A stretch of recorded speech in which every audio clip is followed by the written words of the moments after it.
As someone who was disadvantaged within the prevailing family system, Harry always had an incentive to question it, try to reform it, and ultimately, to reject it. While he may not have always wanted to leave, Harry needed to leave. And people with needs have ways of getting those needs met, whether they are consciously aware of those needs or not. Someone with Harry's needs never could have married someone who fit in.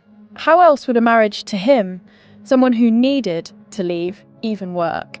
For that reason, he couldn't contract a marriage with another royal. Another royal would have been groomed to accept the courtly intrigues, the elaborate protocols, and the boring splendour of royal life, regardless of how they felt about it. And a woman with royal lineage would have been respected, even embraced by the institution. Would a woman like this want or need to leave?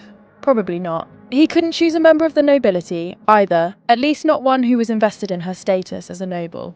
A noble's proximity to the crown and their high social status gives them an incentive to maintain the prevailing system, no matter how crushing it is. If the noble in question sought to marry up, a royal would be an ideal choice. Would a woman like that quit the firm? Not likely.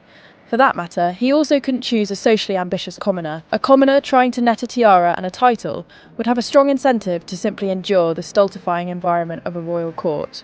She wouldn't want to go anywhere either. As I have said before, Harry needed to leave, and he needed someone who would motivate him to leave. So Harry's wife, regardless of her actual background, would have to have an outsider perspective. She would have to be someone who was neither royal nor noble. Someone who, for whatever reason, would view the institution and the class system that bolsters it with a healthy degree of skepticism. Someone who wouldn't be overly impressed with royal titles. Someone who had never aspired to having a title herself.